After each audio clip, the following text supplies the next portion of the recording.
Have you ever been confused about where to spend your money? Or maybe you've wondered, who should be on the top of your list when it comes to giving charity? I know I have. Sometimes, we're surrounded by so many options that it gets overwhelming. But, here's the beautiful thing: Allah, in His infinite wisdom, has already given us a clear answer.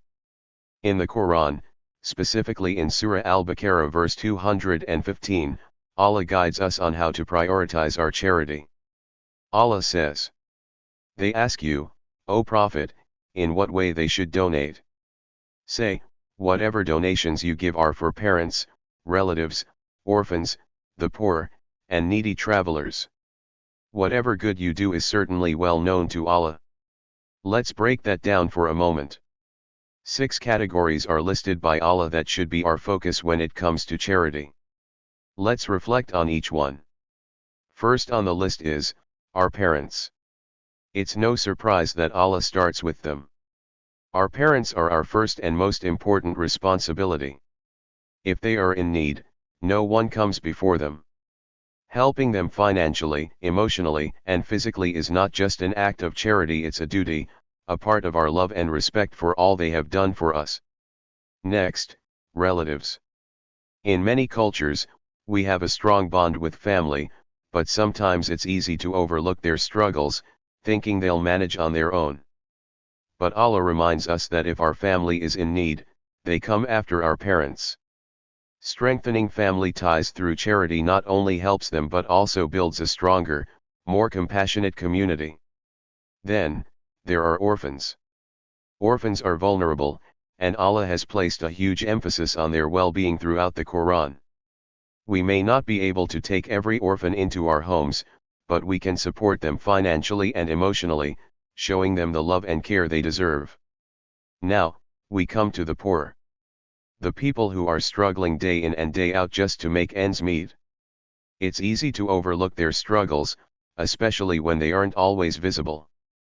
But Allah reminds us that they should always be on our radar when we think about charity. Needy travelers. This one might seem a little different, right? In today's world, with planes and buses, travel might not seem as difficult as it was in the past. But think about it: anyone who is away from home and struggling to make ends meet, no matter where they are, falls under this category. They might be facing financial or even emotional hardship, and helping them could make all the difference in their journey. And finally, the last part of this beautiful ayah: whatever good you do is certainly well known to Allah. Allah knows every penny you spend in the path of goodness, every kind gesture, every act of charity. Even if it's something small, like buying a meal for someone or supporting a cause quietly, it's all seen by Him. So, next time you're wondering where to spend your money, remember that Allah has already provided the answer. These 6 categories: parents, relatives, orphans, the poor, needy travelers should be at the heart of our charity.